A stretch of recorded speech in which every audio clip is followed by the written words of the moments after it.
नमस्कार दोस्तों, स्वागत है आपका अपने YouTube channel online study with टीके में। दोस्तों आज हम आपके लिए लेकर आए हैं बाल विकास एवं शिक्षा शास्त्र के 30 अति महत्वपूर्ण प्रश्नों का एक प्रैक्टिस सेट। और इस प्रैक्टिस सेट के माध्यम से आप अपने सीटेट और अन्य टेट एग्जाम की तैयारी को परख सकते हैं, देख सकते हैं। तो चलिए और स्टार्ट करते हैं। और ये प्रश्न आप PDF के रूप में चाहते हैं तो आप वीडियो के डिस्क्रिप्शन लिंक में जाकर के एंड्रॉइड एप्लीकेशन टेट सक्सेस को डाउनलोड कर सकते हैं, वहाँ पर ही आपको उपलब्ध हो जाएंगे। तो चलिए और स्टार्ट करते हैं आज के हमारे बाल विकास एवं शिक्षा शास्त्र से संबंधित 30 अति महत्वपूर्ण प्रश्न। देखिए फर्स्ट क्वेश्चन है यहाँ पर, निम्नलिखित में से कौन SR अधिगम सिद्धांत से संबंधित नहीं है। तो जो यहाँ पर SR अधिगम सिद्धांत से संबंधित नहीं है वो कौन होगा। चार विकल्प आपके सामने, थार्नडाइक, स्किनर, पावला, ब्रूनर। तो यहाँ पर हम कहेंगे ऑप्शन 4 ब्रूनर। चलिए अगला क्वेश्चन है, प्रशिक्षण एवं अभ्यास संबंधित है। बहुत अच्छा प्रश्न है। प्रशिक्षण एवं अभ्यास जो है ये किससे संबंधित है। संज्ञानात्मक वाद से, व्यवहारवाद से, निर्मित वाद से या उपरोक्तों में से कोई नहीं। तो प्रशिक्षण और अभ्यास जो है ये है संबंधित व्यवहारवाद से। चलिए अगला क्वेश्चन है, क्रिया प्रसूत साहचर्य मुख्यतः किसकी भूमिका पर बल देता है। तो क्रिया प्रसूत साहचर्य मुख्यतः किसकी भूमिका पर बल देता है। अधिगम सामग्री, शिक्षक, वातावरण या पुनर्बलन। तो ये बल देता है पुनर्बलन की भूमिका पर। ऑप्शन 4 होगा यहाँ पर उत्तर। चलिए अगला क्वेश्चन है, नवीन ज्ञान की प्राप्ति होती है रटने के द्वारा, ज्ञान के स्थानांतरण से, अनुभव में नवीन ज्ञान ढूंढने से या 4 है उपरोक्त में से कोई नहीं। तो यहाँ पर कहेंगे नवीन ज्ञान जो है वो अनुभव और नवीन ज्ञान को ढूंढने से इसकी प्राप्ति होती है। ऑप्शन 3 हो जाएगा यहाँ पर उत्तर। चलिए अगला क्वेश्चन है, किसी भी ऐसी क्रिया को जो कि व्यक्ति के अच्छे बुरे किसी तरह के विकास में सहायक होती है, इसके वर्तमान व्यवहार और अनुभवों को जो कुछ वे हो सकते थे उससे भिन्न बनाती है और सीखने की संज्ञा दी जा सकती है, यह कथन किसका है। वुडवर्थ का, किंग्सले का, गेट्स का, गार्डनर मर्फी का। तो यहाँ पर ये कथन दिया था वुडवर्थ ने। ऑप्शन 1 होगा यहाँ पर हमारा उत्तर। अगला क्वेश्चन हमारा है, JP गिलफोर्ड के अनुसार अधिगम है सोच में परिवर्तन, ज्ञान का सृजन, अनुभव प्राप्त करना या फिर व्यवहार में परिवर्तन। तो JP गिलफोर्ड के अनुसार अधिगम जो है वो है व्यवहार में परिवर्तन। व्यवहार में परिवर्तन लाना ही अधिगम या सीखना कहलाता है। बच्चे के प्रशिक्षण के लिए शिक्षक को अवश्य जांच करनी चाहिए। शारीरिक परिपक्वता, सेकेंड है मानसिक परिपक्वता, थर्ड है दोनों या 4 है इनमें से कोई नहीं। तो यहाँ पर हम कह सकते हैं कि बच्चे के प्रशिक्षण के लिए शिक्षक को शारीरिक परिपक्वता और मानसिक परिपक्वता दोनों की जांच अवश्य करनी चाहिए। अगला क्वेश्चन है, किसी व्यक्ति का अधिगम होता है बचपन तक, किशोरावस्था तक, प्रौढ़ावस्था तक या फिर जीवन पर्यंत। तो देखिए अधिगम की कोई सीमा नहीं होती है और अधिगम जो है वो जीवन पर्यंत चलता रहता है। हम जीवन पर्यंत कुछ ना कुछ हमेशा सीखते ही रहते हैं। चलिए ऑप्शन 4 होगा यहाँ पर। अगला हमारा क्वेश्चन है, क्लार्क हल के सीखने के सिद्धांत में पुनर्बलन का लक्ष्य है। तो क्लार्क हल के सीखने के सिद्धांत में पुनर्बलन का क्या लक्ष्य है। आवश्यकता का ह्रास, प्रणोद का ह्रास, प्रोत्साहन का ह्रास या 4 है अभिप्रेरणा का ह्रास। तो यहाँ पर हम कह सकते हैं कि ये जो ह्रास होगा ये प्रणोद का ह्रास होगा इसमें। ऑप्शन 2। चलिए अगला क्वेश्चन देखते हैं, एक बच्चा किसी डॉक्टर को देखने पर भयभीत हो जाता है क्योंकि उसके पूर्व के अनुभव में डॉक्टर का इंजेक्शन की सुई दिए जाने का संबंध है और यह उदाहरण है। प्राचीन अनुबंधन का, क्रिया प्रसूत अनुबंधन का, प्रयास एवं त्रुटि का या 4 है कोई नहीं। तो यहाँ पर हम कह सकते हैं कि ये प्राचीन अनुबंधन मतलब उसको पूर्व में जो अनुबंधन मिला है उसी का ये एक उदाहरण है। ऑप्शन 1। चलिए अगला क्वेश्चन है, बच्चे फिल्मों में दिखाए गए हिंसात्मक व्यवहार को सीख सकते हैं और यह निष्कर्ष निम्नलिखित में से किस मनोवैज्ञानिक के द्वारा किए गए कार्य पर आधारित हो सकता है। एल्बर्ट बेंडूरा, जीन पियाजे, Edward L Thorndike, JP Watson. तो यहाँ पर हमारा जो उत्तर होगा वो होगा एल्बर्ट बेंडूरा। चलिए अगला क्वेश्चन है, किसी क्रिया को बार बार दोहराने से उसका संबंध दृढ़ हो जाता है, उक्त कथन थार्नडाइक के किस नियम से संबंधित है। तत्परता के नियम, प्रभाव का नियम, अभ्यास का नियम, बहुप्रतिक्रिया का नियम। तो यहाँ पर हमारा जो उत्तर बनेगा वो बनेगा ऑप्शन थर्ड, अभ्यास का नियम। चलिए बढ़ते हैं अगले प्रश्न की ओर।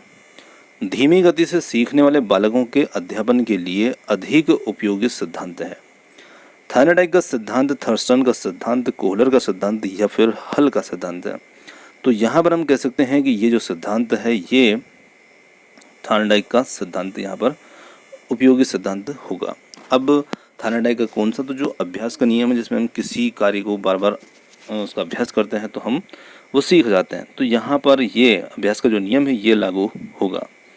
चलिए अगला क्वेश्चन है, वह अधिगम जो व्यवहार के प्रभाव का परिणाम होता है कहलाता है क्रिया प्रसूत अनुबंधन, अनुक्रिया अनुबंधन या फिर अनुकूलित अनुबंधन।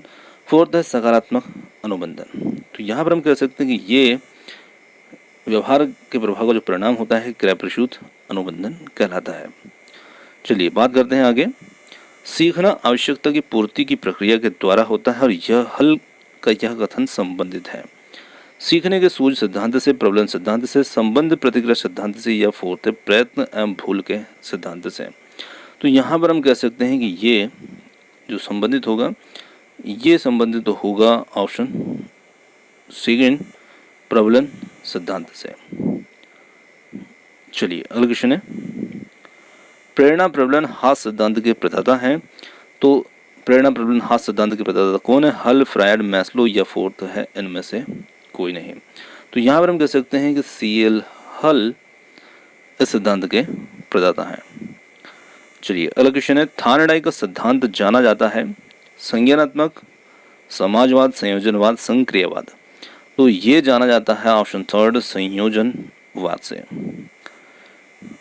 चलिए अगला क्वेश्चन है, थायरडाइक के अधिगम नियम है यहाँ पर अभ्यास का नियम, तत्परता का नियम या फिर प्रभाव का नियम। तो यहाँ पर उत्तर जो बनेगा थायरडाइक के अधिगम नियम है। तो ये चारों ही यहाँ पर इसके अधिगम नियम है। ऑप्शन फोर्थ होगा यहाँ पर हमारा उत्तर। चलिए अगला क्वेश्चन है, व्यवहारिक क्षमताओं में वह सापेक्ष स्थायी परिवर्तन जो कि प्रबलित अभ्यास का परिणाम होता है उसे कहा जाता है। उसे हम क्या कह सकते हैं? अधिगम, अभिप्रेरणा, अभिवृत्ति या फोर्थ है इनमें से कोई नहीं। तो यहाँ पर हम कह सकते हैं कि इसे हम अधिगम ही कहते हैं क्योंकि ये एक स्थायी परिवर्तन होता है। चलिए अगला क्वेश्चन है, चिंतन की प्रक्रिया में प्रयोग किया जाता है शब्द, भाषा, विचार, प्रतीक, प्रतिबिंब और फोर्थ है ये सभी है। तो यहाँ पर हम कह सकते हैं कि इसमें ये सभी आते हैं ऑप्शन फोर्थ। चलिए अगला क्वेश्चन है, शास्त्रीय अनुबंधन सिद्धांत के प्रयोग में पहले भोजन पहले प्रस्तुत किया गया तथा बाद में घंटी। सेकेंड है घंटी पहले प्रस्तुत की गई बाद में भोजन। थर्ड है भोजन तथा घंटी साथ साथ। और फोर्थ है सिर्फ भोजन प्रस्तुत किया गया। तो देखिए शास्त्रीय अनुबंधन का जो सिद्धांत था जो कि पावलोव ने इस पर प्रयोग किया था, कुत्ते और घंटी से संबंधित था ये प्रयोग। तो यहाँ पर पहले घंटी प्रस्तुत की गई थी और बाद में कुत्ते को भोजन डाला गया था। तो ऑप्शन सेकेंड होगा यहाँ पर उत्तर। चलिए अगला क्वेश्चन है, छात्र समूह में परिचर्चा करते हुए समस्या का समाधान प्राप्त करते हैं तथा अध्यापक सुविधा प्रदाता की भूमिका निभाता है और यह उपागम है। तो यह उपागम किस प्रकार का है? तो ये एक निर्मितवादी उपागम होगा, ऑप्शन फोर्थ। चलिए अगला क्वेश्चन है,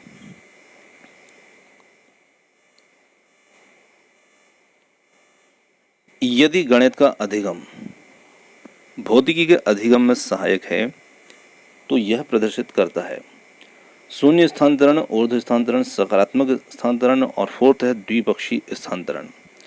तो यहाँ पर हम कह सकते हैं कि ये एक सकारात्मक स्थानांतरण का है क्योंकि गणित का अध्ययन अधिगम भौतिकी के अधिगम में भी सहायता कर रहा है। चलिए अगला क्वेश्चन है, सूझ अंतर्दृष्टि द्वारा अधिगम मनोविज्ञान के किस संप्रदाय की देन है? बहुत अच्छा प्रश्न है। तो यहाँ पर सूझ अंतर्दृष्टि के द्वारा अधिगम मनोविज्ञान के किस संप्रदाय की देन है? संज्ञानात्मक विचारधारा संप्रदाय, व्यवहार संप्रदाय, गेस्टाल्ट संप्रदाय या फिर प्रकार्यवाद। तो ये ऑप्शन थर्ड गेस्टाल्ट संप्रदाय से संबंधित है। चलिए अगला क्वेश्चन है, अंतर्दृष्टि अधिगम परिणाम है उद्दीपन अनुक्रिया गेस्टाल्ट प्रत्यक्षीकरण, उद्दीपन सामान्यीकरण और फोर्थ है पुनर्बलन। तो यहाँ पर हम कह सकते हैं कि ये गेस्टाल्ट प्रत्यक्षीकरण अधिगम का परिणाम है। अधिगम एक प्रक्रिया है, तथ्यों के संग्रह की, अनुभव द्वारा अर्थ निर्माण की, परीक्षा की तैयारी की और फोर्थ है याद करना। तो यहाँ पर हम कह सकते हैं कि ये अनुभव द्वारा अर्थ निर्माण की एक अधिगम प्रक्रिया है। चलिए अगला क्वेश्चन है, किसके अनुसार प्रेरणा कार्य को प्रारंभ करने, जारी रखने और नियमित करने की प्रक्रिया है? गुड, यंग, मैकडूगल और फोर्थ है वुडवर्थ। तो यहाँ पर हम कहेंगे कि ये यंग के अनुसार, जिसे हम युंग भी कहते हैं, तो युंग यंग कुछ भी हम समझ सकते हैं। चलिए, इनके अनुसार प्रेरणा कार्य को प्रारंभ करने, जारी रखने और नियमित रखने की प्रक्रिया है। अगला क्वेश्चन है, आदतें, ज्ञान और अभिवृत्तियों को अर्जित करने की प्रक्रिया ही सीखना है, यह कथन किसका है? जिसका है, चार विकल्प हैं, किंग्सले, गेट्स, क्रो, क्रोनबैक। तो ये कथन है option third, crow and crow का। चलिए अगला क्वेश्चन है, मैकलेलन का योगदान निम्नलिखित में से किस क्षेत्र में प्रमुख है? उपलब्धि अभिप्रेरणा, संबंध की आवश्यकता, आक्रामकता अभिप्रेरणा और फोर्थ है शक्ति अभिप्रेरणा। तो ये इनका योगदान जो है ये उपलब्धि अभिप्रेरणा के क्षेत्र में संबंधित है। चलिए अगला क्वेश्चन है, किस अधिगम मनोवैज्ञानिक ने बाल अधिगम विकास में पुनर्बलन को महत्व नहीं दिया? तो जो महत्व नहीं देने वाले थायरडाइक, पावलोव, स्किनर या फिर गुथरी। तो यहाँ पर हम कहेंगे कि ये मनोवैज्ञानिक थे गुथरी, जिन्होंने बाल विकास में अधिगम पुनर्बलन को महत्व नहीं दिया। तो दोस्तों ये थे आज के हमारे बाल विकास एवं शिक्षा शास्त्र से संबंधित 30 अति महत्वपूर्ण प्रश्न आपको कैसे लगे कमेंट्स करके जरूर बता सकते हैं, और वीडियो आपको पसंद आया तो वीडियो को लाइक, शेयर और चैनल को सब्सक्राइब कर सकते हैं। आपने हमें इतना सुना, इसके लिए बहुत बहुत धन्यवाद। थैंक यू सो मच, और मिलते हैं जल्दी ही एक और नए किसी वीडियो के साथ।